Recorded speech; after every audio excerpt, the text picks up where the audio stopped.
Well, good evening, Hawkeye fans everywhere. Iowa basketball with their second straight win. How about this? Just kind of a storybook series of games now with, obviously the game that was postponed. And although you look back at that game and you say maybe Northwestern should have been forced to forfeit, I've heard people make that argument. But it's rescheduled. It ends up falling on the anniversary of the infamous Michigan-Iowa game, which, of course, followed the tragic death of Chris Street. And Iowa had to fight and grind. I mean, it's very similar to that Michigan game. This is a good Northwestern team, by the way. This is a tournament team. I mean, they're second in the Big Ten right now. Now with the loss, I guess they moved down, but this is a good win, folks. And I think people look at Rutgers and Northwestern and you think, those aren't household names. These are two really good basketball teams, and Iowa has put up a lot of points in the last two games. What is that? Did they score 93 against Rutgers the other day? Is that right? 92 or 93? I mean, those are big numbers. If you're new to the show, folks, we're going to have Coach Gary Close, and I believe former Iowa basketball player Jess Settles will be joining us for the second time this season. He'll be on here in just a few minutes. In the meantime, I want to talk to you about our newest sponsor. How about Iowa Smokehouse jumping on with us here to support the channel? If you're new to Iowa Smokehouse, let me tell you a little something about this company. Of course, they're an Iowa company. It's one good reason to support them. But if you need snacks for game day, who doesn't need great tasting, quality snacks for game day? And of course, we got Super Bowl coming up here. And of course, plenty of Iowa basketball games. Check out what they have to offer. iowasmokehouse.com. They offer a full lineup sure to satisfy you and your family's snacking needs, whether it's thick and tender cuts of beef jerky, flavorful meat sticks, or even their delicious steak bites. And they've got some sauces as well. You'll never need to look elsewhere. Visit iowasmokehouse.com. Tasting is believing, and you can use this code, use this code Hawkeye for 15% off your order. Again, use that code Hawkeye, singular, at iowasmokehouse.com for 15% off your order. Again, tasting is believing, and I can tell you from personal experience, this stuff is great, and it's a go-to for any game day. All right, folks, here's the deal. We've got our phone line open, our Iowa Smokehouse call-in line. It is open. Appreciate Iowa Smokehouse sponsoring our call-in line this evening as well. And as we await Coach Close and, of course, Jess Settles to join us, you're welcome to use that phone line. We are going to have to keep phone calls quick and to the point. All right? And I mean that tonight. I'm going to apologize in advance if I have to cut you off because we got a lot to talk about. It's going to be a later show. We got Coach Close who's there at the arena. I believe they're going to be joining us from the arena. I could be wrong on that. Of course, as you probably know, if you watch the game, Jess Settles was a part of Big Ten Network's call of the game, and he did a terrific job. I was proud of Jess to be able to call this game in this moment. I think that was clearly orchestrated by the Big Ten Network, and rightfully so. So we'll have them on here shortly, and I see some people in the chat already. And while we're waiting for Coach Close and Jess Settles to get here, let's take a couple of these comments. Hawkeye fan says Perkins and Ulis are improving. Yes, absolutely. Both of those guys played well tonight. Aaron only had 4 points, but keep in mind he's been scoring in double figures. And I just think his defensive intensity has taken a big jump over the past week or even 2 weeks. He has been really good. Tony Perkins, 12 points. This is his second straight game in double figures. He had gone through a lull. If you watched, and I, by the way, I encourage you to watch this. We had Tony Perkins' uncle on this very channel earlier in the day, a recorded edition of Bradda's Branded Thoughts. That's the podcast, my personal podcast here on the channel. Be sure to check out that 40-minute show. We talk Iowa basketball up and down. And of course, we talk a lot about Purdue because Perkins, Tony, is a Indiana guy. And of course, Iowa will be playing Purdue here in the next week or two. But really good insight from Frank. And I think it will give you reason to believe that Tony can still get on track. And let's not forget how valuable he was to this team in November, in December. And he's had 2 straight games now in double figures. That's a good sign.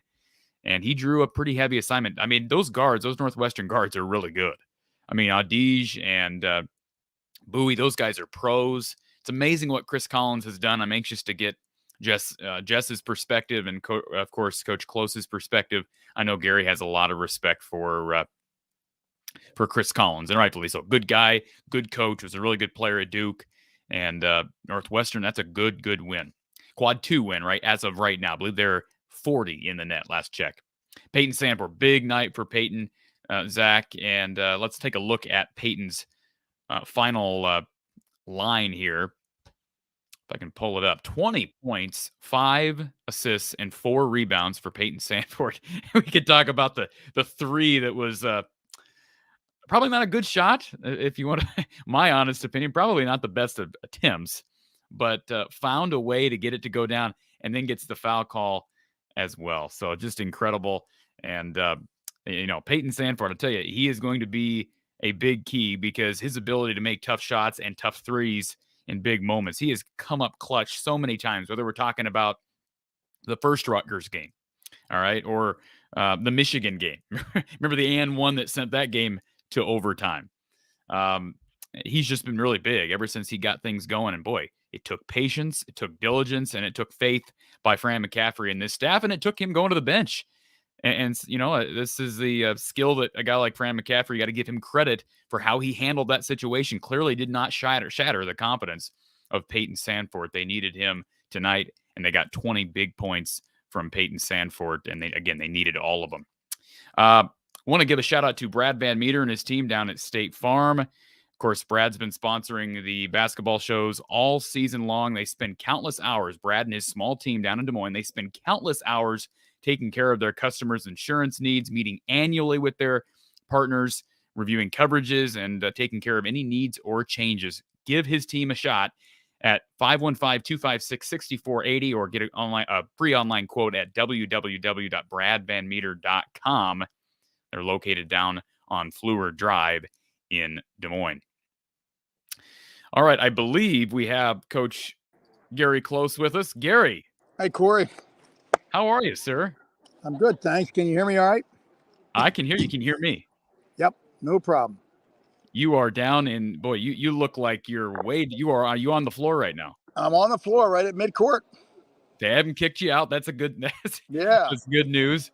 So let's first of all talk about the second half, because we can go back to the first half, but I thought it was a really good effort on the defensive end in that second half. And there were a few breakdowns. There's going to be some of those breakdowns. It's the way Iowa plays.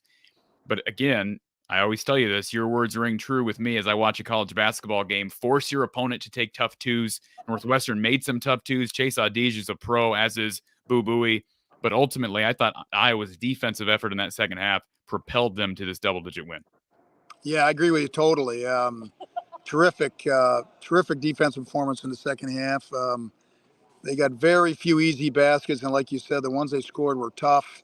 And I think the shooting percentages probably reflected. I'm guessing both teams shot real well in the first half. I'm guessing Northwestern's dropped considerably. I know it did from 3, and that was a key reason why they won the game. So that's a good team they beat. Northwestern is playing really well right now. They got a couple of really good guards, and they're well coached and don't beat themselves. So that's they're in second place. So that's and it was a pretty tight game till about 5-6 minutes to go, and then Iowa took over and really had a nice, convincing, excellent win. How about Peyton Sandford? We're just talking about him before you jumped on here. 20 big points tonight and kind of a stat sheet stuffing type of night for him. 5 assists to go along with 4 boards. And boy, made some big shots. You felt kind of the scales tip back and forth. The score would indicate this was a pretty comfortable win, but it certainly was not. Northwestern was up 9 early. It seemed like at every turn when Iowa needed a big bucket, Peyton Sandford stepped up. Yeah, terrific game. Very active. Like you said, he had some terrific passes, got some rebounds. He just wasn't hanging out on the perimeter. He was making things happen and hit some huge threes. It was a tight game with 5 minutes to go. It could have gone either way. And Iowa really executed well down the stretch at both ends, and that's the way a lot of these games are going to be. And so that's very encouraging. Where's Jess? Jess is he's really popular. He's signing all these autographs, and okay, he's going to be over here shortly. But he's got a line of people lined up to get his autograph. Don't ask me why. Okay, I was wondering if he was going to run on the court and going to get hurt. There's the big fella. All right, you take your time, Jess. So Gary, I'm curious your take on Tony Perkins. This is the second straight night we've seen him in double figures. Have you noticed a difference from Tony over these past 2 games? Well, I think he's playing like he's shown in the past, just a little bit more consistent. He's a little stronger with the ball. He's finishing better around the basket. He's making better decisions, and what you would hope, because he's one of their veteran guards. So I thought both the guards played very, very well, and against 2 really good guards in Northwestern. They made those guys work for their points, and big reason why they won. As Jess looks like he's getting set up here, I do want to ask you about Northwestern, and I know Jess will give us a good perspective on Chris Collins and that program as well. I haven't been able to watch a lot of Wildcat basketball this year, and I was impressed, obviously, with what I saw tonight. I'm not exaggerating. I don't think you can tell me I'm wrong here. I don't think I'm exaggerating at all when I say Chase Audige and Boo Booey are pros. Is that fair to say? I think they got a chance. I think Chase does for sure. They'll both be playing somewhere, making money. That's for sure. And they, they're as good as any guard crew in the league. I don't know if they get as much recognition as some of the other ones, but they had to work for everything they got tonight. No, that's a really good basketball team. I was very impressed with how they played, and makes you appreciate how well Iowa played to beat them. And just talk a little bit about Chris Collins. I know you have a lot of respect for him, and he was a big part of the Chris Street tribute. And I know he was a big part of just the Chris Street era, and thought very highly of Chris. It was kind of fitting that this game was played on this night and the anniversary of the Michigan game. But can you talk a little bit about Chris Collins and what he's done, his coaching job this year? Because he's been coaching with his back up against the wall. Maybe not now, but you go back to November and December following how last season ended in the Big Ten tournament. I mean, I would think that there was a lot of pressure on him start this season, and he's just done a phenomenal job. He really has. And he lost 2 really good players. That one went to Duke and one went to North Carolina. You can imagine what their team would be if those 2 were in the lineup. I think he's got a good idea of what kind of team he's got, and he knew he had to play really well defensively, because they weren't going to overwhelm people offensively. And they take care of the ball, and they got some pretty good shooters, and their big guys are developing, and they're very, very well coached. They play with a lot of toughness that he played with when he was a player, and that's why they're in second place. And that's a heck of a win for Iowa to knock them off, because I think Northwestern will continue to keep winning, if they can stay healthy. Do we have Jess with us, or is he? I saw he's eating. He looks like he's eating Jess. stuff. What do you want to ask? I'm eating a little bit. Would you leave me alone? Okay, you need a couple more minutes, Jess? No, I'm good. What do you got, man? Can you talk a little bit about what you saw tonight from Iowa? I mean, we obviously listened to you. We had to listen to you all game. I don't know if you know that. But, I mean, I was impressed with what I saw from Northwestern. Iowa's defense, I thought, got better as the game went on. And you look up at the stat sheet, Iowa dominating the boards. And obviously the performance from Peyton Sandford with the 25 and 4. Yeah, the great analyst I am, I didn't even realize Iowa dominated the board. So thanks for bringing that up, since I told the whole country nothing about that. I guess that was one of the big parts of the game. But, Northwestern and Rutgers, on paper, considered the best defensive teams in the conference. And Northwestern, half court, their defense is pretty good. They protect the rim. Chase Audige has been excellent. But here Iowa hangs 86 and they hang 91, Coach. Yeah. It's you've got to score 80 points to beat them when they're hitting their 3-point shot. Now, when they started off 0-3, they were shooting, I think, 26% from beyond the arc, which is too low for them, obviously.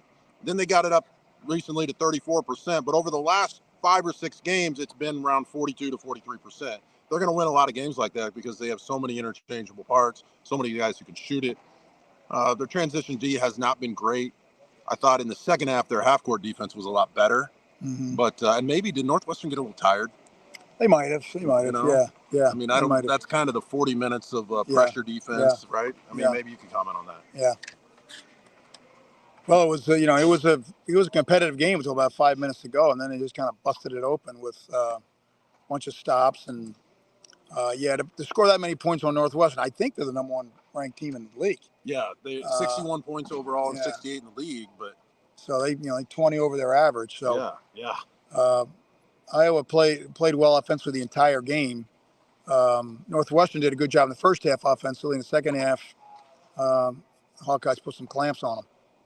Yeah, what you guys just said is absolutely the case. So overall statistics for the season, not conference-only stats, but for the season, Rutgers and Northwestern are 2 of the top 3 defensive teams as it relates to points per game in this league.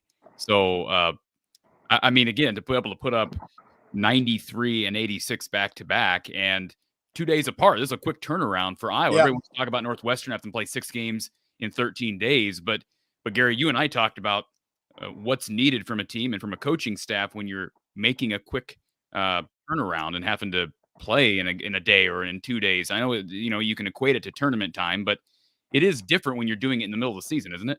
Oh, yeah, no question. It doesn't happen in the middle of the season unless something like this shows up. So, and I think Jess is right. I think Northwestern, with as many games as they played on the road back home, they might have wore out a little bit as the game went on. But that's the cards that were dealt them. I wouldn't be surprised if they bounce back, though. I was impressed with Northwestern, and that's how good Iowa played to beat them. I do want to talk about. I had written this down, and I wanted to discuss it. You just mentioned transition defense. If there is one bugaboo still, even throughout this 2-game winning streak now and 2 very impressive wins, I do feel like at times Iowa has problems stopping the ball, and I don't know if that's just recognition. Coach, can you speak on Iowa's transition defense? Did you see any improvement from Sunday to tonight? Well, Northwestern doesn't run very much. They're pretty much a half-court team, and I get it. They're not real deep, and so they're not going to want to get into running matches, especially with an Iowa team on the road. So I don't know if their transition defense was tested as much as it will be with some of these other teams, but. No, I thought that, especially in the second half, I thought that might have been as good a half of defensive basketball as they've played against a real good team, maybe all year. The shots they made were difficult. Some of those shots Audige made were pro shots. I mean, they were fadeaways, and I know I don't know the final stats, but I'm guessing he took a lot of shots to get the points he got, and that's all you can ask. I mean, a guy makes a play like that, then you just tip your hat. You just want to make it difficult, and for the most part, they did. Jess, can you comment on that? I mean, Gary's absolutely right. Pro moves. I think it was you that compared a couple of those turnarounds to maybe the Black Mamba. I mean, Kobe Bryant. Those are Kobe Bryant-esque moves. Yeah, I think a couple times Connor McCaffrey was on him. It was incredible defense, and those are just really, really tough shots. And there are only a few guys in the league over time who can make those shots. I mean, usually your top 2 or 3 guys, your wing players, they take those. But like Coach said, they're challenge shots, and over the course of a 2 or 3 game stretch, they become lower percentage shots. And he hit some really tough ones tonight. But even at the end of that Michigan State game a couple games ago, it took Michigan State hitting 16-footers. Mm-hmm. That's pretty good defense. Iowa's defense, I think they're last in the league in defensive efficiency. But when you score 80 to 90 points, does it matter, Coach, that much? I mean, does it? It doesn't matter if you're in the top 5, right? Yeah, it's going to be higher just because got more possessions. But yeah. So can I? The question is, can Iowa win in March with having the least efficient defense in the league? Can any Big Ten team win in March? That's really the question. You're right. I mean, so recently the last nobody couple had. Years, yeah, the last couple of years with the big guys haven't been able to guard ball screens, actions, defense has not been there. I don't know. I mean, you look at last year's team with Keegan and Bohannon. I thought they were built for at least a second weekend, and I don't know, man. You're asking the wrong person. I don't know if anybody can win in March until they prove they can win in March. Isn't that? Well, you know what it like that? Yeah. Nope. Yeah. That's that I would agree, I guess. There you go. There you go. But you know what it takes to win in March, Jess. Didn't you get to Sweet 16 in like your 10th year at Iowa? Look, 11th year. 11th year. I'm sorry, 11th year. Look. Didn't want to do you a disservice there. We got to the Sweet 16 because I had the best assistant coach in the country right here growing up. And got it done. You just, some guys get it done, some guys don't. Goes to Wisconsin, 2 Final Fours. I don't know. It's not our fault we had you. There you go. There you go. Gary, this is going to be a specific question. Does it seem like Iowa goes under screens too much on guys who are very capable of making threes? Is that a result of just not trusting your ability to stop the dribble drive, or what's the reasoning for that? I think it's usually you're trying to take a shortcut, and usually when you take a shortcut, you get burned. Not all the time, but some of the time you do, and so that's when you gotta know who you're guarding. And if you're guarding a 3-point shooter, you better go over the top, or you could give up a wide open look. So a lot of times they want a shortcut and get to the other side as quick as they can, and forget that they can stop behind it and shoot it. And I certainly have never played college basketball. My little bit of experience playing somewhat competitive basketball, Gary, I was going to make that comment. When you get behind, it's just natural tendency to try to go under, right? And to take that shortcut. And Northwestern got burned a couple times, I think, doing that in the second half on Peyton Sandfort. Before we get to the scouting report on you, Corey, was to go under because you were not a very good 3-point shooter. Hey, they've been going under on Aaron Eulis, even making him pay lately. There you go. There you go. Sometimes that's okay. We're going to get to a couple real quick. Again, we're going to keep our calls very short, and I mean that. I'm going to cut people off if I have to. So let's get to our first caller, Tony. Welcome to the show, Tony. Hey, how you doing? I'm glad we could get Jess Settles some consistent internet service here since he couldn't pay his bill, and this looks very good. Here. This Wi-Fi is really good. What's your favorite pair of Jordans, Jess? I saw you mention that. Okay, so I am the expert on this. Ken McCausland claims to be the expert. No, he does claim it. Really? He's breaking these out for like business meetings now and all that. Everybody's in there. Like, what are you doing? His dad would be upset. He'd be embarrassed. There's no question. I had the OGs in 1984. My grandpa took me, I believe it was Sears, it might have been JCPenney at the old Capitol Mall. They were $65, and you could get a Wings t-shirt with the black and reds. And my grandpa, JT Settles, took the 4 grandkids 4 times a year birthday shopping, and I convinced him to buy those. And my grandpa almost died because he, grew up in some poverty and went through some of those tough years. And he could not comprehend paying $65 for a pair of tennis. And now what are you going to pay for them? Well, what now? The originals, it'd be $5,000-10,000. Yeah, I don't know, probably. So I got those pair, and my brother and I, he was Dominique, I was Jordan. And I was telling my dad the other day, it was the only pair of shoes you felt like you were Jordan. Like, I don't know how they marketed that, but you felt like you were him. So those are my favorites. Now I've got the what do you call the patented leather? Are they the retro 11s or 13s? I can't remember. They're 11s. I don't know that much about them. Jordan, I think they're the 11s. So those are my second favorite pair. And which ones do you like? Do you ever wear them? Do you ever coach in them? The Jordans? No. What'd Sammy have? No, I have no idea. You didn't buy a pair of Jordans for your kids? No. I bought some Dr. J's for him. I'm a Dr. Yeah. That's straight silly. The only Jess, you're the expert on this, Jess. The only Jordans I ever owned were like the crossover ones. They were black and they had like the 20. Those are horrible. Oh, that's the only ones I ever owned. So that's all I got the exposure to. Kim McCausland's got like 25 pair of them now. I don't have that many. Yeah, the Jordan Retro 11s, those bad boys. Right? Oh yeah, I remember them. Those are sweet. I did. Kim McCausland and I did go to Jordan's camp, and he treated us so well. And he would come over to the camp and he would play pickup with us. He was a phenomenal person to be around. And I've got the basketball he signed from when we played. Oh, that's good. Right. It's Better keep that, baby. It's just so wonderful. Yeah. And he would talk to us and just be like the two of us. And he had incredible parents. Brian James, who's an assistant coach at Northwestern, coached Jordan with Doug Collins, Chris's dad, when they were with the Wizards. Did you know this? Yeah. So he was telling me before the game tonight, he said they had a few guys that were giving Coach Collins lip during the NBA season. And they came in after that happened in a game. And Jordan told Coach Collins and Coach James, he said, don't come into the locker room. I'm going to deal with these guys. And so they were listening. They were sticking their heads around the corner. And Jordan said, if any of you give the coaching staff any more trouble or undermine them, he said, I'm going to bust you in the face. This is from Michael Jordan. It was an unbelievable story. And he said, he told Coach James that Dean Smith told him, don't you ever undermine a coach, not listen to a coach, not submit to a coach, no matter what, whether you agreed with him or not. I thought it was he said they had no trouble the rest of the year. So Michael, he's the real deal. Some people don't like it, but I love Jordan and I love his shoes, and he was the real deal. Tony, anything else before we move on? Yeah, just Coach, how was the crowd? You were able to hear it because Jess had his headphones on. You were there live. Yeah, I thought the crowd did a great job tonight. Yeah, for 8 o'clock Tuesday game that was rescheduled, and it's a little chilly here in Iowa City. I thought the crowd did a good job tonight. Two quick plugs for Corey. Listen to that show that you did, that you released today with is his uncle?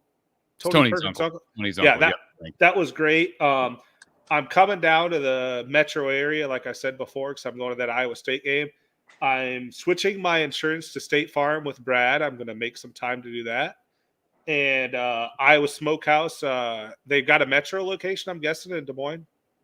Yes, and you just call the Iowa Smokehouse call-in line. By the way, no, they're actually in Albia, so a little bit about Iowa Smokehouse real quick. Okay. You can actually buy their stuff in Fairway, Hy-Vee, but use the code here and you get 15% off. So, but yeah, they are a local company, so yet another reason to support one of our great sponsors. And then I'll sign off with this. It's a question for Coach and or Jess. How does the team take a little bit of a time off now since they're rolling going into that Illinois game? Because that's a big rivalry game, I think. Iowa, Illinois. How do you handle that? You're performing very well. I mean, like you've said, these are two defensive juggernauts they went against. That game's Saturday? Yeah, Saturday at 1:30. Yeah, so I'm guessing they'll probably give them off tomorrow, or maybe watch a little video and not do much tomorrow, and then gradually get ready for Illinois for Saturday. Big game. Now, if I could get Jess's perspective, like as a player, do you want to keep going, or how does that work? No, Jess, he never wanted to practice. Well, that's why he needed 25 years to finish his diploma, right? Or however many years. Jess, are you drinking a beer over there? You keep the camera keeps going away like Gary's ashamed. What are you doing over there? You drinking a beer? I'm a celebrity on Twitter, and I manage. Okay. I manage videos. He's multitasking. I have autographs. It's called multitasking. I'm multitasking. So look, when I played, I'll be honest with you. My perspective is, look, if you have good coaches and good guys to be with, then you love practicing and you love playing. If you have jerks, then you don't even want to be around, and you probably would rather play than practice. But I was talking to Clayton Corver, who played for Dr. Sham at Drake, and he came to me once and he said, I look forward to going and practice every single day with Coach with TD and Keno. And that's the comment I made to my folks when I was a kid playing with these guys. Every single day, especially when I was healthy, I look forward to coming. So if we were on the road shooting, I knew at the moment how rare and unique it was. Maybe I was the only kid that year out of the state of Iowa to even get a scholarship. You know, ball in the next year one. I mean, just one. I knew that, and I loved these guys, and they were not crazy, and they would not manipulate you, and they wouldn't, cuss you. It was just about basketball and fun, and that's why we're all so close to Gary. That's why Chris Collins, who almost came here, loves seeing Gary. We had the time of our lives because of them. And if your mom and dad release you to a program, it's a big risk. And so if you're miserable, playing would be better than practicing, but I didn't care what it was. I liked going on the summer trip with these guys, even though, I don't know, don't you owe me some money? Oh, no. Tony, I'm going to let you slide. Yeah, no. Thanks for your time. I'll see you guys Saturday. I appreciate all the time. All right. Couple comments here in the chat. Ratings are going through. By the way, so Jess has a secret admirer here. He says he or she, I don't know who Louis is. Louis says that Jess cleans up really well. So can you? Yeah. So I'm a cheap suit guy. I'm not gonna lie to you. Like, I wear this coat every single game. I've noticed that. You smell it? You don't sweat out of those things. I just had a dry clean. You change your tie a little bit? Once in a while. Oh, Sammy took care of you? You're going to show him? This is live. Yeah. Okay. This is my wife, Joanna. What do we got here? This is my wife, That's Joanna. Mrs. Settles. That's my oldest daughter, Gemma. You want to introduce your friends? Everybody say hi to the Settles family. Nice. David, Corbin, Simon.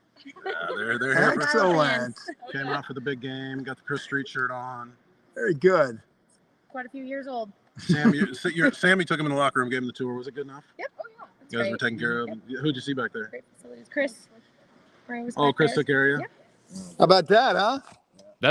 We're The getting whole Settles family here. we're getting the full meet and greet session. So, well, a Yeah, couple those more aren't all things. my kids. What do you mean the whole Settles family? Well, most of them. Don't we have all of them? Just got one. Did you ever ask Right, about He had 5 kids. My bad. Oh, yeah. Row. Gary? Did you ask Jess about his connection to the George Kittle family? Yeah, they're first You cousins. did see him? We figured that out, I guess. First cousins. First Okay. cousins. I didn't ask him how the game went, though. Yeah. What's the problem? Ask him how that Niner Eagles game went. Ah. Oh. Come on. These calls are horrible. Oh, And what about the violence of your team? I mean, haven't they put in some rules to calm them down? yours was a guy that was throwing all those haymakers. Oh, my gosh. Look, George was held on just about every play by those flying eagles. But no, did you know my grandma? You know my grandma Bud real well. Yeah. You know she just turned 100? Did she really? Yes, 100. Did you hear that? Jess's grandma just turned 100. Okay, Wow. So check this out. Okay, so she's like 80 year sharp. Like, she can still drive. She's unbelievable. So I called her the night before her birthday, and I'm like, I'm a great grandson, by the way. And I'm calling her, and I'm like, hey, how's it going, Grandma? We talk. And then I send her a card, and Coach Davis sends her a card. Did you send her a card? No, That's I don't have her address. So anyway, then I said, hey, what are you doing tomorrow? And she says, well, I'm driving to Iowa City and getting on a private jet and going to the 49er game. Nice. And I said, you are? The She goes, Eagles? No, the one before. Maybe Dallas. two before. That Two was before. Dallas.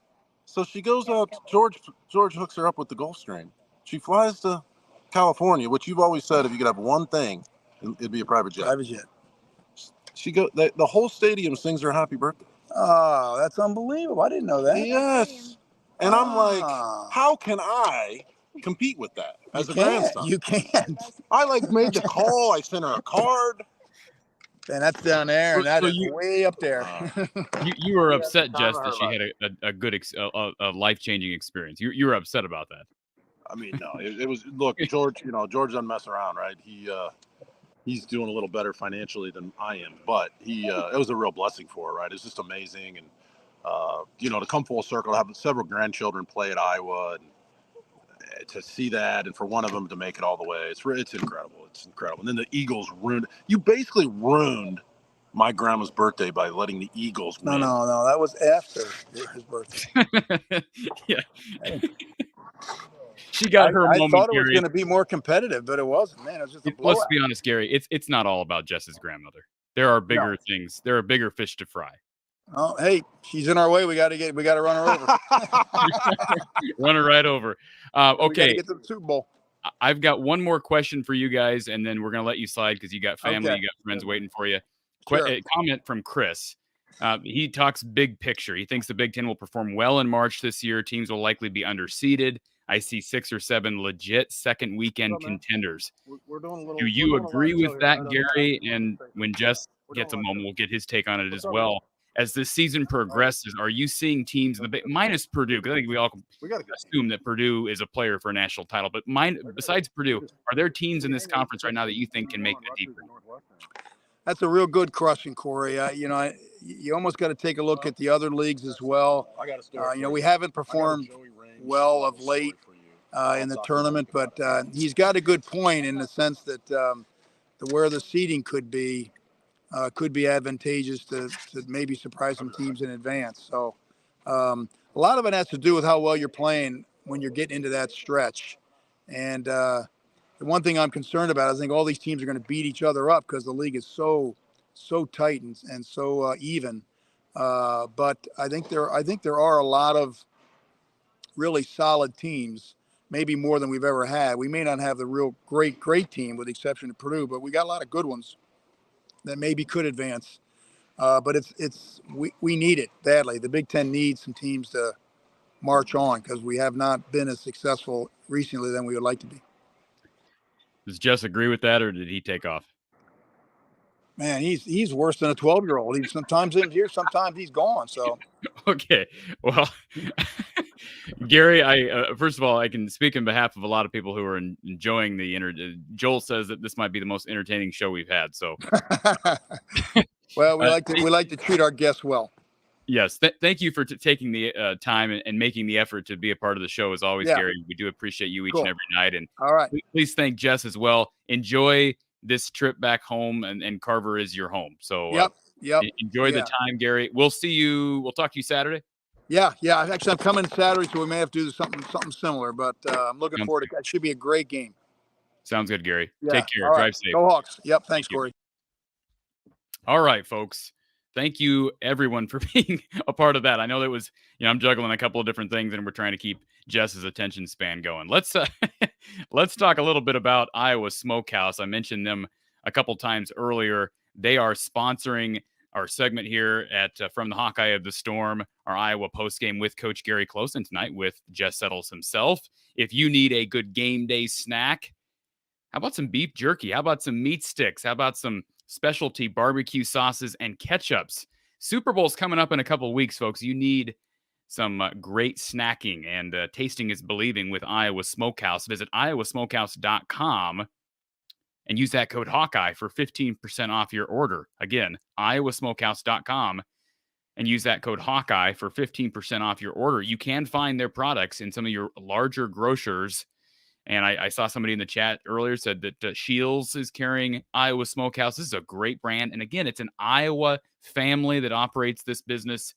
And they have grown because they have great products. Again, iowasmokehouse.com and use the code Hawkeye for 15% off your order. And I'm telling you, this stuff is premium. It's great. And I'm telling you, it gets addictive. So eat in moderation, but definitely enjoy some Iowa Smokehouse as a thank you for them sponsoring this show this evening. Ironically enough, as soon as we get off the air with Gary and with Jess Settles, I got the official box score. The university kind of delayed in getting that to us, but we do appreciate that nonetheless. So let's run through some of the stats here. Iowa, of course, with the 86-70 victory over the Northwestern Wildcats, and the Hawkeyes now with 2 straight wins. This one being at home, and of course the Rutgers win at home as well. They'll have one more home game before heading back to the road. They play Illinois on Saturday, but this was a big one. I mean, just one, obviously, Fran preaches one game at a time. Each one of these games is difficult, and Illinois is as hot as anybody in the conference. I'd have to look back at the schedule. I believe they've won 6 of their last 7 games. So Illinois is tough. Now, they played tonight. I believe they won tonight. So actually be 7 of their last 8, if my count is correct. Let me make sure that they won. I'm pretty sure they did this evening.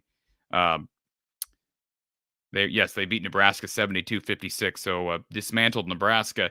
So the Illinois Fighting Illini, that's going to be a packed house. It's sold out. The Game and Carver sold out this coming Saturday. Peyton Sandfort led the way this evening, 20 points, 5 assists, 4 rebounds. How about that big three? And I forgot to ask Gary about that three. I know what Gary would say. Probably not the best of attempts, but man, Peyton has a knack for getting shots to go down through contact.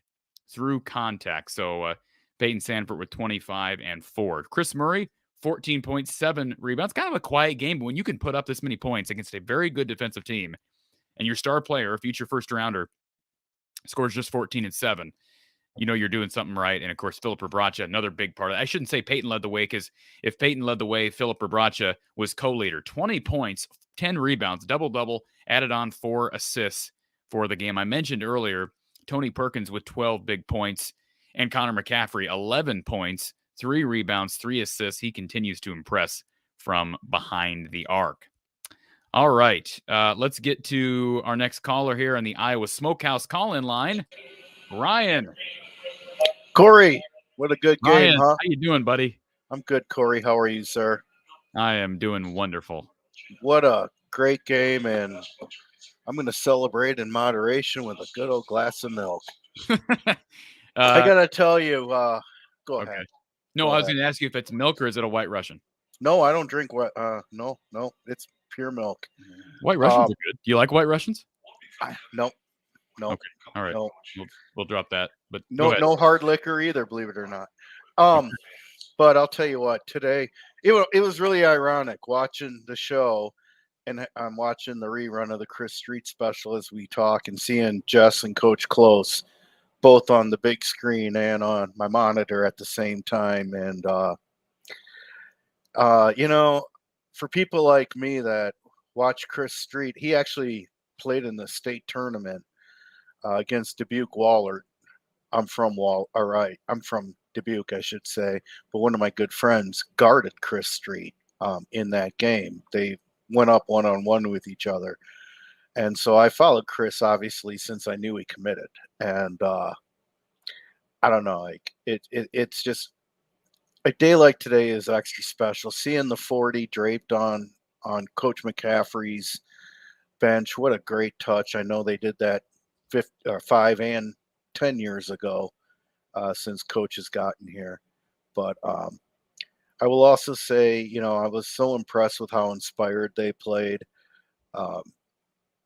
This is not your grandfather's Northwestern team. They are a real force, I think, to be reckoned with. The final score really doesn't show how close this game really was. They're a lot better than last year. I mean, they yeah at times last year.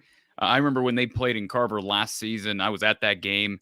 I think they were dealing with some illness then. They've kind of had a bad stretch. The COVID issue a couple of weeks ago. Last year, they had some guys sick. So they haven't been – I mean, they've dealt with some issues, and perhaps we would have seen this a little earlier last season had they not. But Chris Collins, heck of a coaching job, and you like to see good people have success, and he's got strong Iowa connections, and he's got this team primed for the tournament. Yeah, and I actually have 2 questions, and one is they weren't very good last year, and I mean they look very good this year. What turned them around? Obviously, they play defense, and they have a couple very athletic players. They obviously have an excellent coach. I'm just really kind of shocked that they went from pretty much the depths of the Big Ten to being right up there at the top so quickly. I'm really impressed with them. I live half an hour away from Northwestern, and I really don't pay any attention to them at all. I don't have time to follow anybody wearing pinkish purple, but I got to tell you, they are pretty impressive. You're where? Where are you? I'm in the western suburbs of Chicago. Okay. All right. So you don't ever make it over to Evanston? If I was playing. Okay. Although I've had a few horror moments there, both football and basketball. So, and traffic is an unbelievable bear. It's a much Yeah, it is. simpler. Believe me, driving from here to Iowa City is a much simpler drive. Yes, But it is. I'm very, very impressed with them. My question is, it's good to hear Coach Close is going to be at the Illinois game because I'm bringing the whole family. Maybe we will curse the referees or get a picture with Crooked Courtney, Coach Close, and I before the game. You never know. Hopefully, I can run into him. You're going to be at the Illinois game, you said? Yeah, I'm bringing the whole family. Okay. And are you going to Northwestern? You remember they play at Northwestern here in a few weeks. It's a possibility. I'm going to Illinois and Michigan State in Carver for sure. Okay. You know, the Saturday afternoon games are easy for me to make. A lot of people. What do you think the key is, though, to beat Illinois? I put a comment on your chat that I think they're going to run into a buzzsaw, and I think they will. This is a team that has a lot of moxie. Obviously, you know, and Sanford, my goodness. But sometimes to have a score like we have to kind of shoot out of our ass. I don't know how else to say it. And in response to your question about Illinois, I've been really impressed recently with Coleman Hawkins, and there were times earlier in the season where I didn't know what they were going to get from him, and he looks like a pro to me. And I'd say pro. I know I'm tossing that term around. Maybe he's not. Maybe these guys aren't proven commodities to where they're going to be, first round draft picks in the NBA draft, but Coleman Hawkins has some intangibles you can't teach, and he's looked really good recently. Like I say, they've won, if my count is correct, they've won 7 of their last 8. And they were kind of left for dead. I mean, you remember probably early on Big Ten season when their head coach, Brad Underwood, went off on his team following a loss to Penn State. Penn State. So, this is it's a marathon. We keep talking about, Iowa. They lost the game against Eastern Illinois and, of course, shot terribly and got blown out against Nebraska, and the sky was falling. And what did Gary Close say? Coach Close said, everybody just calm down. Let's give this team some time. They come back, win 4 straight. Yes, they lost 2 on the road against 2 really good teams. Ohio State's, I know they've gone through some issues, but it's tough to win in Columbus.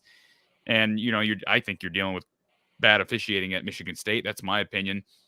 Certainly really in that game. It was a close game. They had a chance to win at the end, though. I mean, that's how well they played against Michigan State. They didn't even shoot the ball very well and still had a chance to win. And now they've won 2 more. So this team is playing. They've kind of had a similar story to Illinois, highs and lows. And at this point, I have no reason to think either one of these teams can't make a run in March. I know there's going to be the narrative out there that Iowa can't win in the tournament, but it's a whole new season. What happened 2-3 years ago has nothing to do with what happens this year. And even what happened last year doesn't have much of an impact on what happens this year. I'll be intrigued to see how Iowa does in the conference tournament. I'm not a believer in the idea that the conference tournament means nothing. I know a lot of people feel that way. I am not one of those people. I mean, I loved watching Iowa win 4 straight last year and win a championship. I'm not a tournament or bust guy. So I'm just intrigued. I'm excited to see what Iowa does here moving forward. And going to be you're going to be at a fun game on Saturday, Ryan. I can't wait. As far as March goes, I'm a little worried about real quick guards, being able to handle our shooters, and yet having a big guy or two that can neutralize Phillip underneath. I think Chris will still get his to some degree, but I think of that Oregon game where, they were the 7 seed, we were the 2 seed, and we got our handed to us. Right now, and anything can happen. I think if the tournament was announced today, bracketology, what have you, we probably are about a 9 seed right now. You can always beat the 8, and then you get to stare at a 1, maybe a 2. I think making the big dance is going to be tough. Funny story. I was a senior in high school watching freshman Jess Settles. And then I was also in my first year in my career watching Jess Settles throughout my college career and then in my work career as he helped lead us to the Sweet 16 in 1999 for the last time, which is it feels like an eternity ago because I feel like I've worked an awful long time already. So I don't know. I hope we're really active in the portal so that we don't have to rush freshmen. Ironically, Jess Settles and Ricky Davis were two true freshmen who had huge freshman seasons for us that were like, go-to guys. Jess was Big Ten Freshman of the Year, 15 and a half a game. Who knows? Maybe a guy like Owen Freeman can step up and be a 10-5 guy at least and kind of help some of that void. I agree with what you guys said on the last show a couple nights ago about we got to hit that portal hard. And Brock Harding's likely to redshirt. I do believe that. We can talk about this another day. But if Ulis continues to play as he is, and you have DeSante coming along, I hope he stays. Because I agree with you. Who? Bowen. I agree with you. Why wouldn't he stay? Why wouldn't he stay? Well, when you start to get buried at the end of the season, it doesn't mean he will leave, but we played 8 guys, actually really only 6. If you count Patrick's 9 minutes, Josh Dix had 6. And then from there, Sanford had 23 off the bench and Ulis had 25 and all the other 4 guys had over 31 minutes. So, I understand this is when you shorten the bench. And I kind of agree with doing that. I think one of the problems Fran had maybe 10 years ago, and I'm going back to like the Devin Marble era, he would play 10 guys every game. And it felt like there were too many mouths to feed. And I really do think it's smart to shorten the bench right now. I just hope DeSante is patient because I agree with you. I think he's going to be great for us down the road. He's a true freshman. He'll get his time. Before I let you go, Ryan, last thing, I'll be live following Kirk Ferentz's press conference tomorrow, which starts at 3 p.m. Any final predictions about what Kirk is going to say during his presser tomorrow? Good question. There's a poster on one of the message boards who is clearly pretty linked in, and he said something along the lines of it should be juicy. I don't know. Will Brian be assistant head coach? I don't know. I don't know. I heard there's going to be some changes. It's probably tinkering with the staff. If one coach might already be leaving and hypothetically, I'm not predicting this, but like if Seth Wallace moves on, then maybe Abdul Hodge gets moved from tight ends coach to linebacker coach, something along that line. Maybe I don't think any groundbreaking thing like Josh Gaddis is going to join Iowa as the offensive coordinator and Brian is going to be the tight ends coach for the Patriots is going to happen. I just always kind of think you want to, with Kirk, temper your expectations a little bit. And he's going to do it his way. And I understand. I at some point, I think he's got to understand that you just can't live with an offense this bad.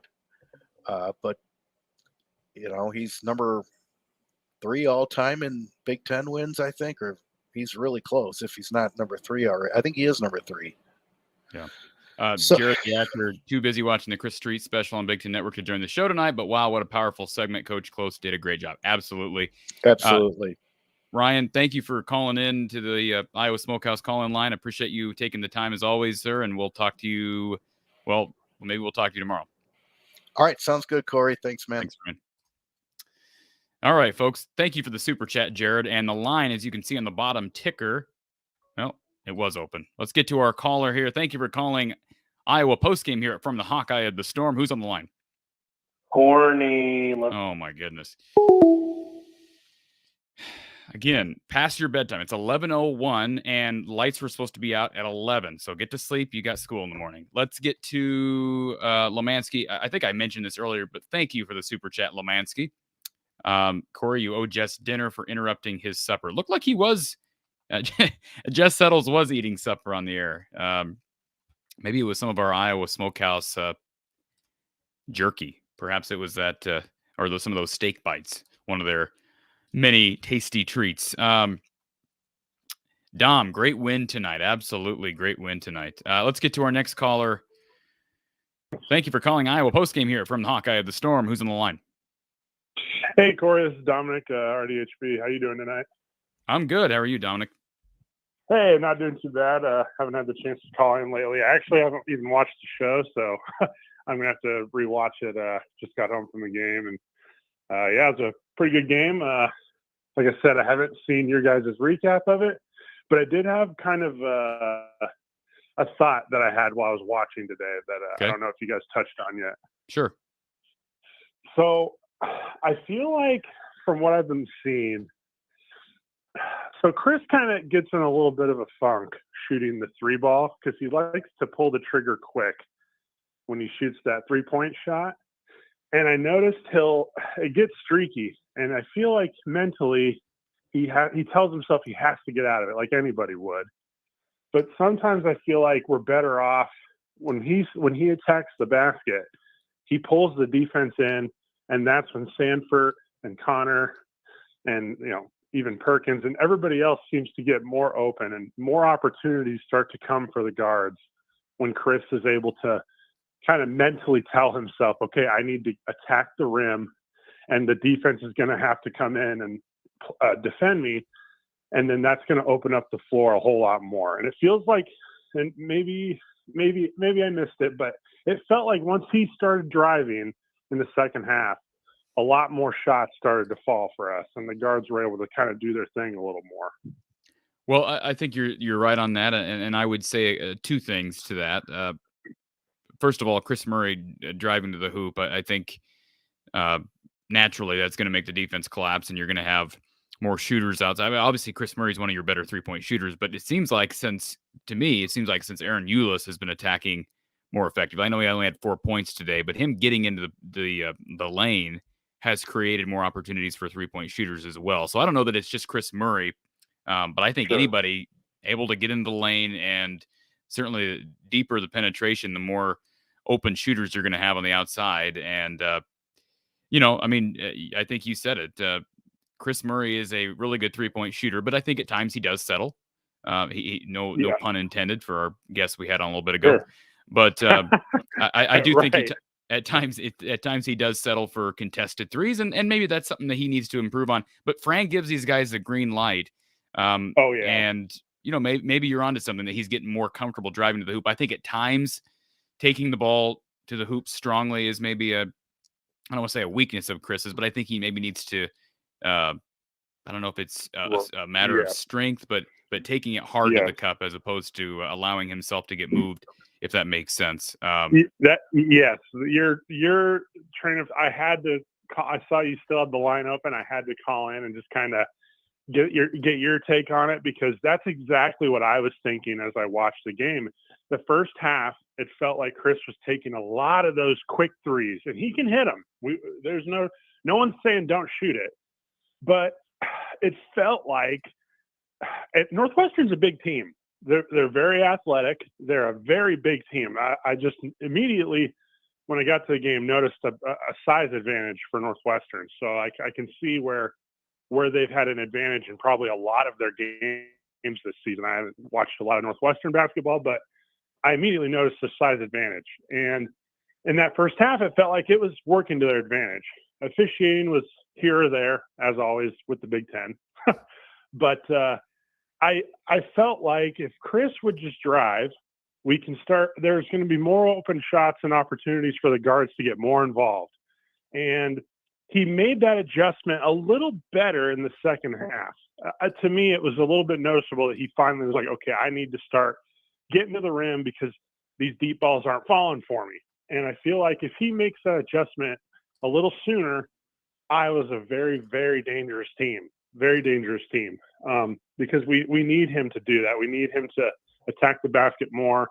And, and like you said, it's hard because, you don't want him to not do it because he's obviously very capable, but it's like if he can find that sweet spot to make that in-game adjustment, I feel like this team is poised for a really good February and, hopefully a good March. Well, let me tell you, Dom, one final thought before I let you go. I think, and I don't know if you caught the show with Frank Henderson earlier today, but I'll tell you, there is reason to believe if they can get Tony Perkins rolling to where he was playing like he was in November and December, this team can beat just about anybody. Now, they're going to have problems when you go up against a guy like Zach Edey, but anybody's going to have problems trying to defend the Yao Ming of 2023. But if Tony Perkins, it feels like he's close, right? He's had 2 straight games now in double figures. Very close. He's rebounding the ball better. I think he's playing a little bit better defense. I made the comment to Frank, his uncle, on that show earlier today. It feels like if he just said to himself, okay, I'm going to dedicate myself to stopping the best player on the other team. And I understand they go a lot of matchup zone, so they're not one-on-one defense a lot. But if he just took it upon himself to say, I'm going to be a lockdown defender, whatever happens on offense is what happens on offense. But if I can just be a lockdown defender, that's going to do a couple things. A, it's going to build confidence in Tony Perkins, and it's going to build confidence in his coaching staff. But it's also going to create transition opportunities. And I don't think there's anybody on this team that's better in the transition in the fast break than Tony Perkins. And so that would be what I'd say. I think you're absolutely right about Chris Murray, his ability to shoot and drive, but also get Tony Perkins going. And if you can get a tandem between Ulis, Perkins, and now Josh Dix coming on, they say guard play wins in March. And then you have, your inside presence with Phillip and of course your star and Chris. This is a pretty darn good team. Yeah, so 2 quick little points, if I can, real quick, and I'll let you go. My other point is, do we now officially start calling Peyton Sanfort for all these 4-point plays? Because in my lifetime, I don't remember seeing as many 4-point plays as he's had. I think he's had 2 of them this year, and I don't remember seeing one ever for Iowa basketball prior to this kid. Let me just say, the 2 4-point plays that come to mind, of course, you're talking late against Michigan and late against North. And this one was a 6-point play today, so Stan 6 for it. You're right, but let me tell you that 3 today was a terrible shot, terrible attempt. Yeah. But I mean, when it goes in, what do you say? I mean, you don't just stand up and you high five everybody around you. You start hooting and hollering like all of us did. and the thing is, that shot didn't even graze the rim. Right. I mean, it really is something that his ability to compete. I've not seen a guy who's pulled that off like he has. And obviously, do it once, shame on you. Do it twice, shame on me. I wonder. He's got something different. I mean, obviously, he struggled for much of the first half of the season, but he is different. He's got a different killer instinct with that shot. Yes, he has an incredible shot. Everything goes just nothing but net when he hits it. It feels like when he's on, we're an entirely different team. So one other quick point for you. I saw an analyst this morning put out, they put out these projections all the time, but I did notice one had us as like a 9 seed playing an 8 against Missouri. Now, I don't know how you feel about that. Obviously, this is all speculation, but I don't know if I'd want to face Missouri in the first game. For me, I was talking to a friend of mine, and I feel like the sweet spot right now is a 7 seed to get out of that 8-9 spot. And I believe, is an 11 a play-in game? That's a good question. I don't. There is a play-in game on the 11 line, but the other. See, I don't really know how the 11-12 seed lines work. Right. That'd be a better question for like Tim Kruger, bracketologist. I don't know that. That's a good question. But I would rather be, I'll tell you this, I would rather be an 11 than a 7, 8, 9, or 10. Exactly. That's exactly what we were saying, because that 8-9 spot is just brutal. Absolutely brutal. Yeah. And the 5 seed historically has always been brutal because those 12 seeds seem to always find a way to just pull that off. I don't know what it is, but it just feels like, I don't know. Deja vu or just flashbacks. I don't know. Well, the good news is I don't think there's as much top heavy strength in college basketball this year. I mean, How Well, many I different will. number one? We've had so The many different reason, number ones. Gonzaga's not as dominant as they have been. Purdue is your number one right now, but after Purdue, Tennessee's up there. They're good. Arizona's good. I mean, I don't know. It may not be the worst year to be on the 7-10 line. I never want to be 8 or I don't want to be an 8 or a 9 ever. But Right. 7 or 10 might work.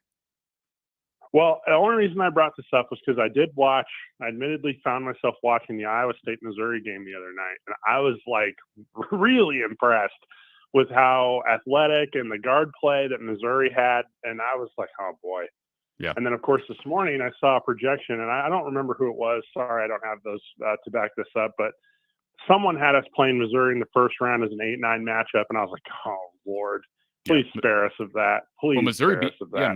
Missouri looked really good against Iowa State on Saturday. So Yes, they looked very good. Quanzo Martin, Iowa lost to Quanzo Martin in Tennessee back in, was it 2013? And now he's I believe he's still at Mizzou, right? That sounds right. Yeah, it would be an interesting matchup and kind of the border rivalry that's never been. So good stuff. I made the quick comment that I would almost rather be a 12 seed playing a 5 seed Providence. I don't know. For some reason, like mentally that sounded safer, but you want to play for the best seed you can get. But anyway, I haven't watched the show, so I'm going to restart. I just had to call in and kind of let that out and get your perspective. I appreciate it a lot, Corey. I love the show, and I'll call in again next time you go on the air. Appreciate it, Dominic. And remember, you called the Iowa Smokehouse call-in line. Thank you for doing that. Okay. Yeah, you bet. And I'll try to hop on a video call one of these days. I got to get that all figured out. I honestly just haven't. I just see the phone number and always default to that. No, you're good. Either one works. Cool. Well, have a good night, Corey. Thanks Thank a you, lot. sir. Go Hawks. Go Hawks. Absolutely. James Baker. What's up with Josh O? Well, he's dealing with a knee injury. Frank Henderson said, let's see. I can't remember exactly what the knee. I believe it was a sprained MCL. Don't quote me on that. So yeah, Ryan, Josh is hurt. He's been hurt for some time. So hopefully he's getting close to being back. Comment here earlier from, find the comment from, did not want to miss this comment. I feel bad that I kind of did skip over it here. But the question was, okay, here it is. It's not really a question, but Ryan says, I was surprised about the amount of time Patrick played and disappointed with Josh's minutes. And I'm assuming he's talking about Josh Dix, not Josh O. So I have the official box score here in front of me. Josh Dix, just 6 minutes played tonight. There are going to be games as a freshman where he's probably not going to see the court as much. He's been pretty much steady Eddie. I referred to him as such during that show earlier today with Frank Henderson. But he's going to be called upon. I mean, Peyton Sanford's playing really good basketball right now. And when you're making threes like he was making threes tonight, and he's putting up 20 points, you're probably going to see a little bit of a downgrade in minutes for Josh Dix. But if Peyton's missing threes, somebody's got to make threes. And, Tony's not the best three-point shooter. I know Aaron's made some recently, but that gives an opportunity to a guy like Josh Dix. And I think Tony's playing better. So that also hurts Josh's minutes a bit. But I absolutely agree with you, Ryan. Josh Dix deserves minutes, and I think he'll continue to get minutes even into March. He just seems like he's a composed guy, never gets rattled, has played big on the road. I thought he played pretty good against Ohio State on the road and even against Michigan State the other day. So, yeah, no, he's going to be a big factor, big program piece moving forward. Not just this year, but moving forward. Of course, just a true freshman coming off a pretty gruesome knee injury in high school. All right. Want to give a quick, before we get to our next caller, I want to make sure we give a shout out to Brad Van Meter, who's been sponsoring the programming here from the Hawkeye of the Storm all season long, specifically our Iowa postgame with Coach Close. Give Brad and his team a call at 515-256-6480. That's 515-256-6480. Of course, they're serving customers across the state of Iowa. They've got 3 fully licensed team members to help you navigate through the complex insurance world. And State Farm is the largest auto insurance company in the country, but they provide auto, home, renters, business, life insurance, all of the above. All right, let's get to our next caller here from the Hawkeye of the Storm. Thank you for calling Iowa Postgame here from the Hawkeye of the Storm. You're calling the Iowa Smokehouse call-in line. Who's on the line? Hey, Corey, it's Darrell MVP. How you doing? The real MVP. It's been a while, buddy. How are you? It's been a while. It's hard to get on here, man. You've really blown up your channel over the last year. Almost at 5,000 subscribers, Corey. Doing all right, and you've been a big supporter, so I appreciate you checking back in as always. For people who don't know, Drew MVP, he's a big Kentucky fan, so give us our regular. We haven't gotten a CJ Frederick update in a while. Well, basically, CJ Frederick played a little bit of point guard today, which was interesting.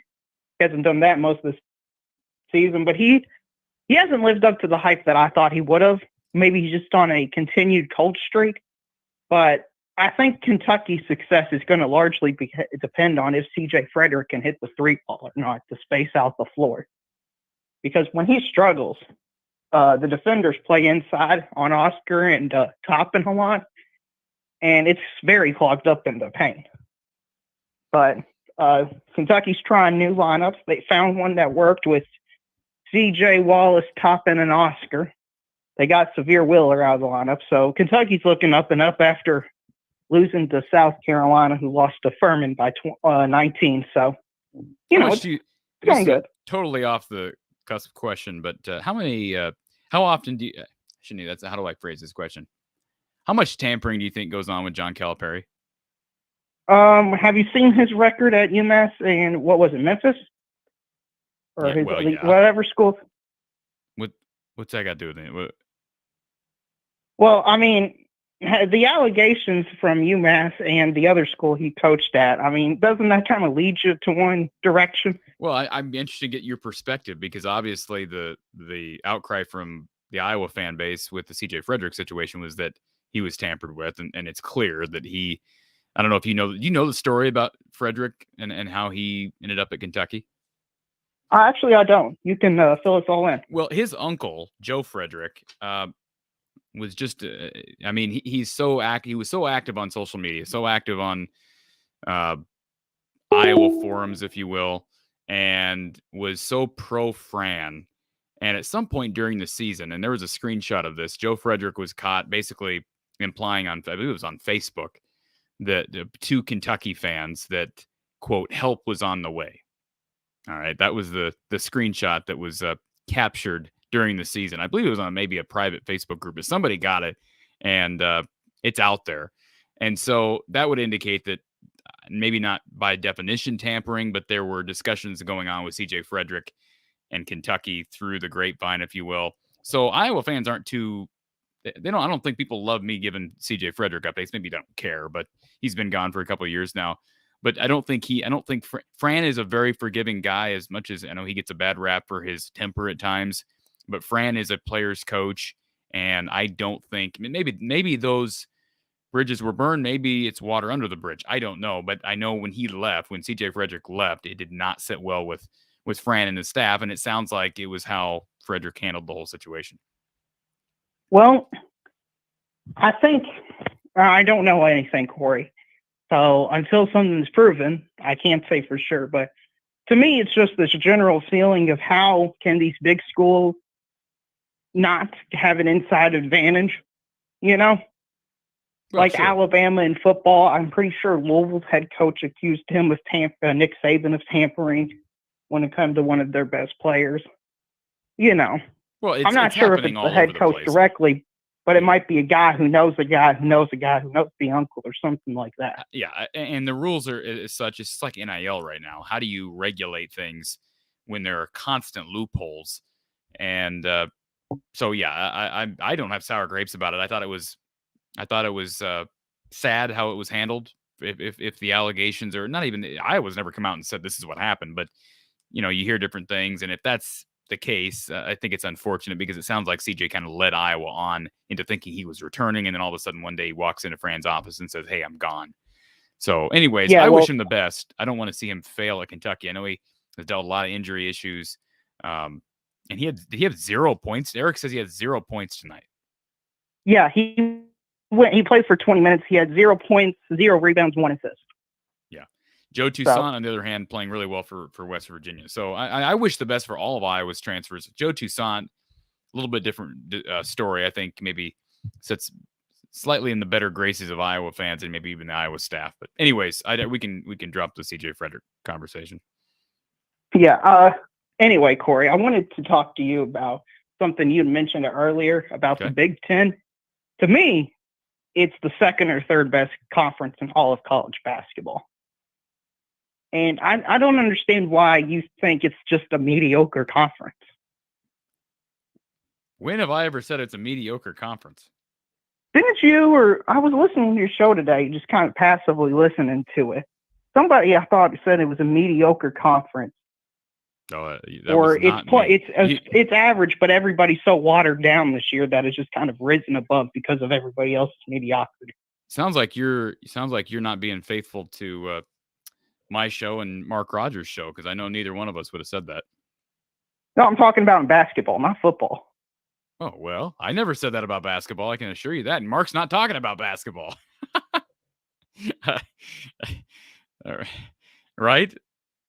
Yeah. So anyway, I don't know where I got that from, Corey, but no, it wasn't me. I think the Big Ten is not as top heavy as maybe some of these other conferences. I mean, the Big 12 up until last week, maybe they still have 6 teams. I think they had 6 teams in the top 25.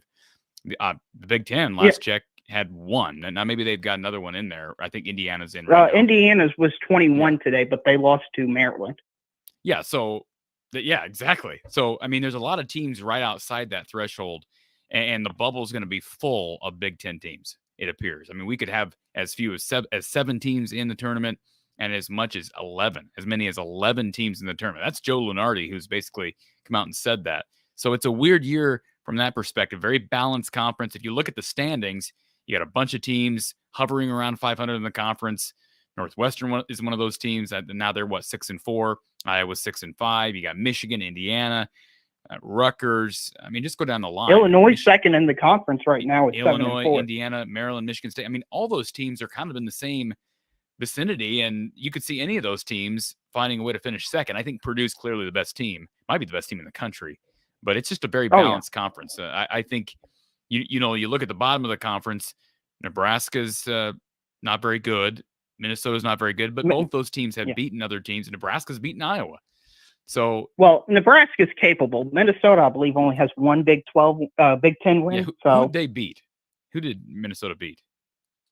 I don't know. I'll have to pull it up. I know I think they're 1-9, something like that. Yeah, and we have Cheese Curds here in the chat making a sarcastic comment. Big Ten always shows up in the tournaments. That's great news.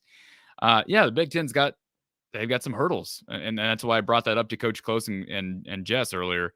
Is the Big Ten needs to show up in the NCAA tournament, very similar to the situation with the college football playoff. I mean, you can get as many teams in as you want. This year, half of the college football playoff was occupied by Big Ten teams, and yet none of them made the national championship game. I'd say the same thing about basketball. The Big Ten needs to get, I think, with the balance in this conference, they should at least get 4 teams in the Sweet 16, and hopefully a couple of those teams can advance past the Sweet 16. Well, you would like to see Purdue at least make the Final Four this year. Well, there's going to be a lot of pressure on them, because I think a lot of people think, again, not only are they the best team in the conference, but possibly the best team in the country. And they have been the rankings team, would show that. Last year, what did Purdue make the Elite 8 last year? Am I correct in saying that? No, they lost to St. Peter's, everybody's favorite team, Corey, St. Peter's, in the Sweet 16. Oh, in the Sweet 16. Okay, so but I mean, there weren't how many teams made the Big Ten made the tournament last year, or excuse me, not made the tournament. How many teams from the Big Ten made it to the Sweet 16 last year? 2? Oh, I don't know. Or was it 1? It might have been 1. I mean, yeah. So the Big Ten. I know 3 ACC teams made the Elite 8 to go to that postseason, and Syracuse's head coach said before the season that he thinks the ACC is the best conference because of the postseason success. Yeah, I mean, I've heard Jim Boeheim talk about how. What was the press conference I was listening to? It might not have been this year. I think it was a previous year. But coaches are going to promote what is convenient and beneficial for their own liking. Jim Boeheim has literally went out and said that nothing matters but the tournament. Have you heard him say this?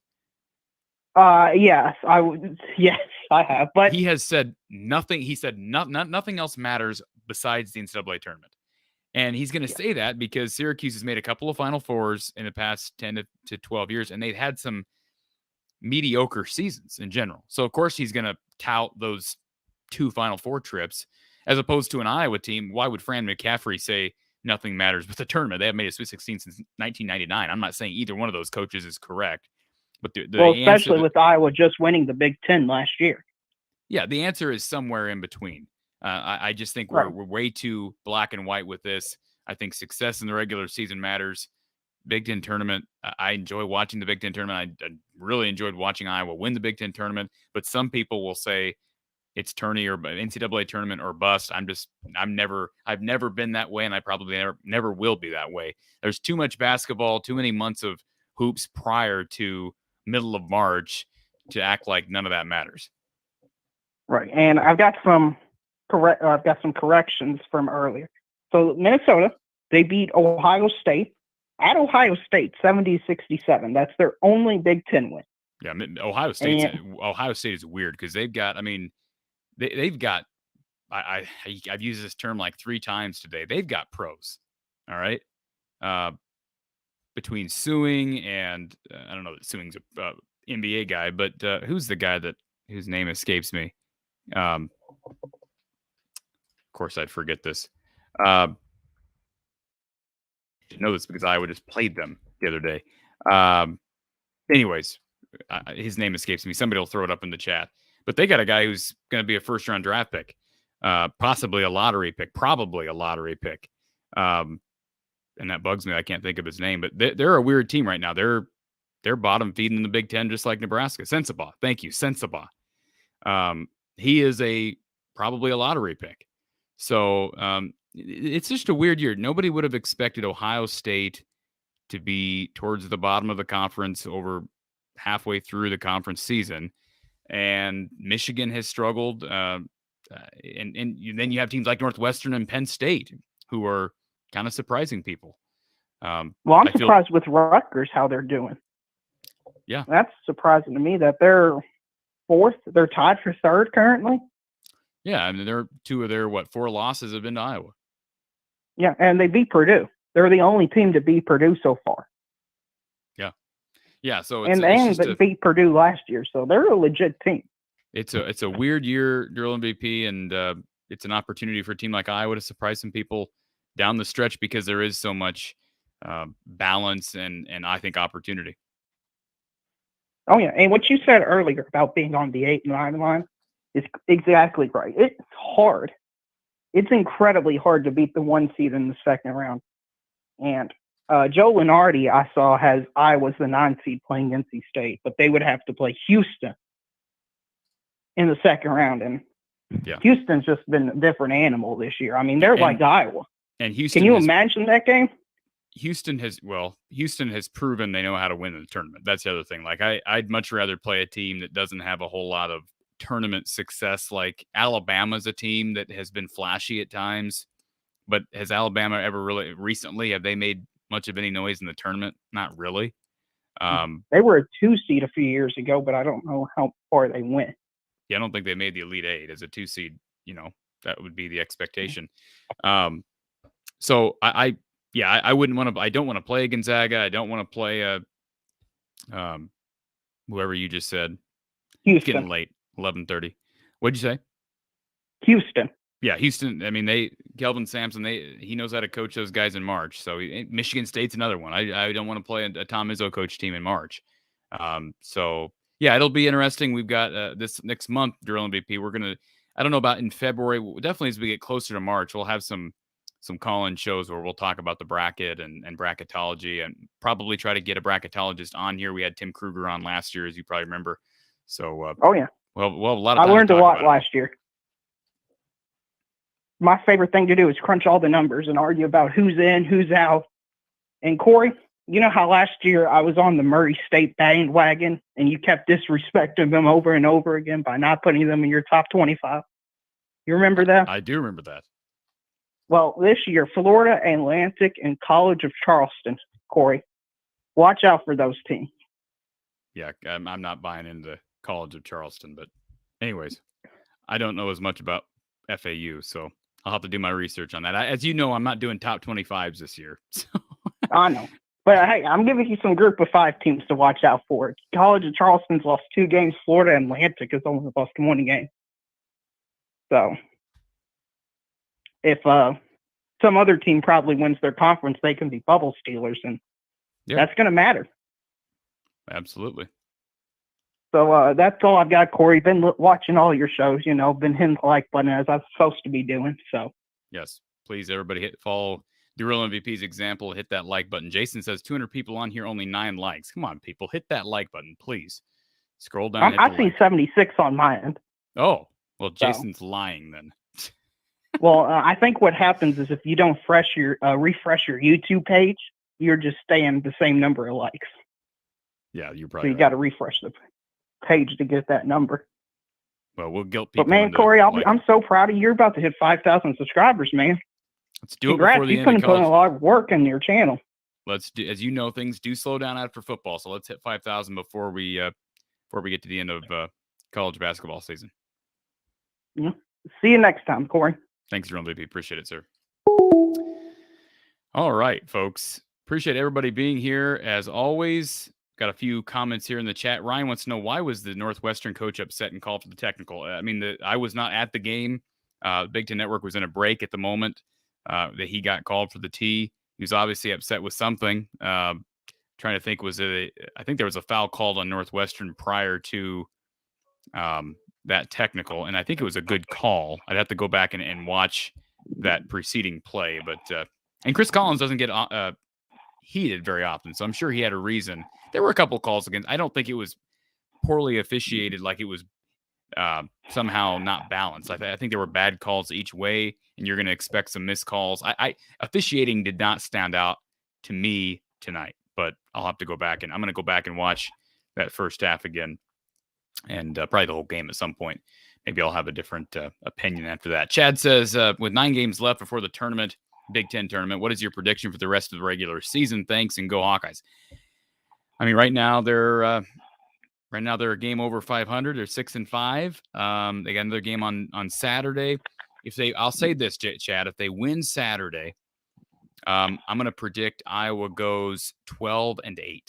If they win Saturday, they're 12-8. They lose Saturday, I'll say either 10-10 or 11-9. I think it could be a 2-game swing potentially, just momentum wise, losing a game at home like that. So I think as good as 13-7. That you'd obviously have to go on quite a run here, but they've won 2 straight.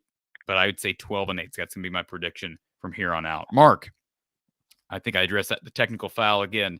Would have to go back and watch that again. But Big Ten Network was in a pause at that when he got the technical. Phil Parker's Pa, 11,667 in total attendance tonight. Can't believe we can't fill it for a Chris Street tribute game. Come on, Hawk fans. This team deserves our full support for the remainder of the season. I'm not going to make excuses for people. I was not at the game. I do live 2 hours away. It is a late game. It was a rescheduled game. I agree. I'd love to see it packed. I just have to think the more Iowa wins, the more fans will join. But heck, how many games they have at home left? I mean, I guess I can tell you here in a second. They've got Illinois, of course, which is sold out. So people, unless you buy secondhand, you're not going to be getting tickets for that game. And then you get Ohio State at home, Michigan State at home, and Nebraska. They got 3 games after Saturday. So, yeah, attendance has not been impressive this year. But again, hopefully there's some changes after this season, some changes that encourage students to come to games and perhaps can move some people around, if you know what I mean, to get the student section in more advantageous positions, if that makes sense. Because I think that would help the environment, even when it's not packed to the rafters. All right, let's Kyle says, what did you think about the timing of Fran's technical? Maybe that was the question earlier. I thought they were talking about Chris Collins' technical. Yeah, I mean, Fran has had a few moments this year. He's toned things down over recent seasons, but I was a little bit surprised that he got the tee when he did. But I think back to the Wisconsin game, he got a quick tee. Not a quick tee, but a tee that I thought was a little early. I don't know. You almost feel like maybe the situation with Patrick is, I don't want to assume that, but maybe that's caused Fran some extra stress. Maybe it's not getting to the Sweet 16. And I don't think he's probably feeling too much pressure there. Maybe it's NIL and the changing landscape. There's reasons for Fran to be more stressed out than normal. Perhaps that has to do with a few more technicals, it seems like, this season than in recent years. And the Welcome Project PA says Tech was just like Tech was just like Fran's Techs to motivate the team, not necessarily about refs. Chris Collins, smart like Fran, in my view. That's more than possible on both ends. All right, let's get to our final caller of the night. Thank you for calling the Iowa Smokehouse call-in line here from the Hawkeye of the Storm. Who's on the line? Lomansky, Corey. Lomansky, how you doing, sir? Good. You got a big day tomorrow with this football 3:00 news conference. I'm going to go back in history, what I think is pretty momentous, and I'd like your opinion how big a news conference this is. I think replacing Hayden Fry with Kirk was a big day. I think a big day was Bob Bowlesby replacing the best athletic director Iowa's ever had in Bump Elliott. How big is this news conference tomorrow? I'm actually thinking about it 24 hours ahead of time, and it's kind of like a stoplight, a yellow light, a green light. Big Kirk fan, but man, he's got a big one tomorrow, the biggest news conference of his life since he was hired, I think. You know, I wonder if he looks at it that way because, you know, it was announced as a signing day press conference, and that's what it is. I mean, he holds these press conferences every year. It is National Signing Day. They've got Grant Leaper signing tomorrow. Maybe they add another one on signing day. I don't know that's going to happen necessarily, but I mean, you know, Lomansky, you know he's going to be asked about Brian. I have the tendency to believe that Kirk is not going to get up there and make an announcement about Brian leaving. Like, that's not going to happen. I also wonder if I wonder, like, any changes that occur, and I'm talking about a potential maybe play calling changes. I don't know that they're going to promote John Budmeyer. Maybe, you know, I've heard rumors about Jay Neiman maybe thinking about retiring. If that happens, maybe you promote John Budmeyer to passing game coordinator or something like that, which, by the way, I think it'd be ridiculous given the fact that they had an opportunity to hire an elite passing game coordinator from North Dakota State last year, and you're going to promote a guy who, granted, he's a former quarterback and a quarterback's coach and OC, former OC at Colorado State. Randy Hedberg's, I think, a little bit more decorated as far as resume is concerned, but I digress. That would be a step in the right direction. Obviously, most Iowa fans want Brian gone, but I just wonder if Kirk even addresses that off the bat. My guess is that he's going to talk about Grant Leaper and signing day. He's going to update people on progress so far in workouts, winter workouts. And it might not be as eventful as we think, but at the same time, maybe we will get a bombshell. I mean, that's why I'm going live following I don't know exactly what to expect either. You know that the elephant in the room will be addressed, though, early. Even if Kirk doesn't address it, it'll be probably question one right out of the gate. So he is taking questions. Oh, of course. Yeah, I think so. Yes. I can't imagine getting up there and saying I'm not taking questions. His tendency, though, is to keep things in-house. He's not worried about people writing stories from the press. He likes control, flipped out on the Ohio State press guy. A lot of pressure on the Iowa press then to try to open the can of information, isn't it? Yeah. I mean, but look, there's no way around, like I said, the elephant in the room, the big topic on everybody's minds. I mean, I think Kirk's not dumb. He's scheduling this press conference very aware of what the outside noise is and what those questions are going to be the main topic of this press conference. So that's why I go back and forth. Maybe he will just address it without having to be asked. I don't know. Gary Barta, apparently somebody told me this, that I guess Chad Leistikow of Des Moines Register had reported that he spoke with Gary Barta.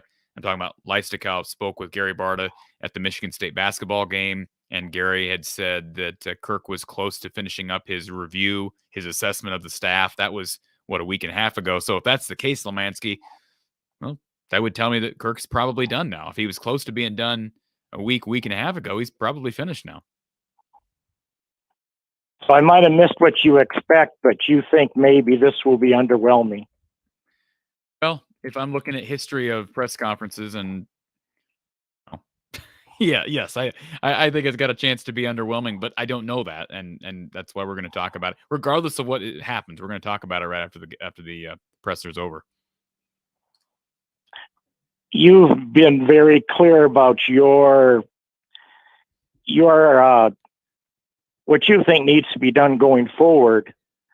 So what if we get kind of the same old with new players, a Michigan quarterback, tight end, recruiting?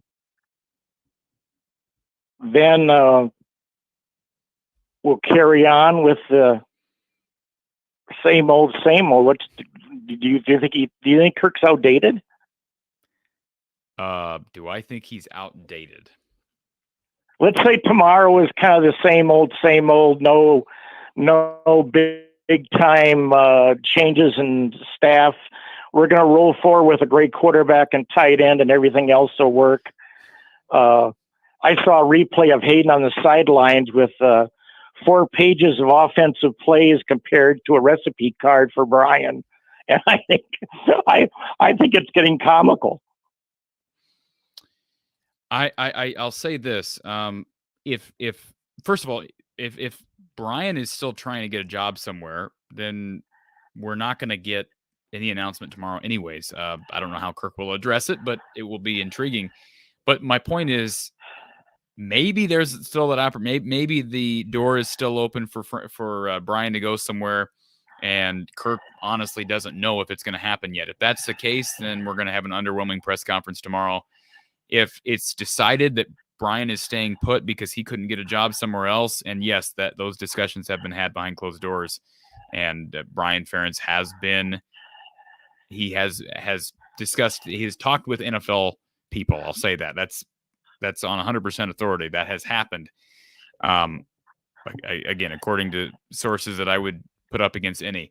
But if that happens, if they say, well, Kirk says this is what we got, we're moving forward, like you said, I'll be very disappointed in Kirk Lemansky.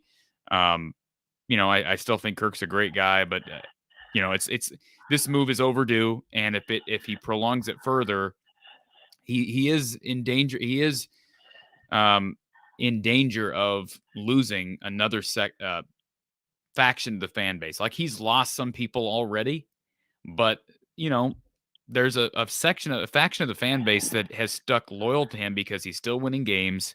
They won 8 games despite the offense this year. They won 10 games in spite of the offense the previous year.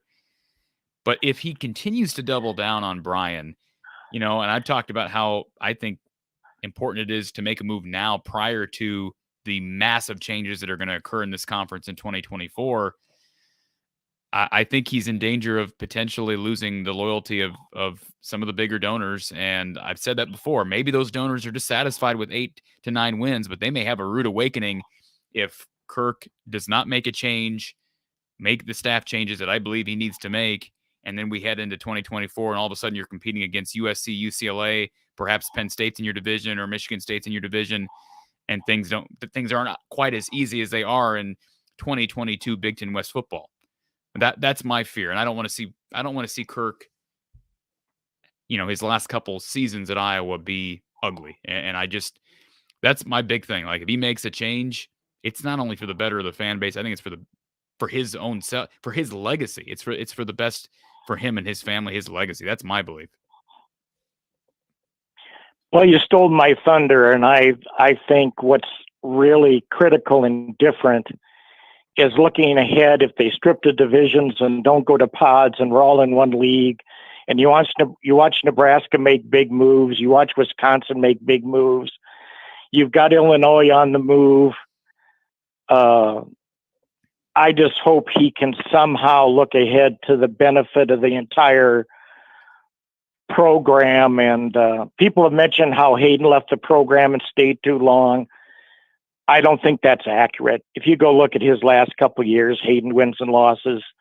Hayden did look to the future of the Iowa program, but he didn't have Gary Barta as an athletic director. And if things go south in next year, I hope the fan base puts it squarely on the back and on the chopping block for Gary Barta, because I am really think he's been snoozing and not doing what he was hired and get paid a big paycheck. So I hope the fan base puts it squarely on Gary Barta, not because if anybody's supposed to look for the future of Iowa athletics and different programs, it's Gary Barta.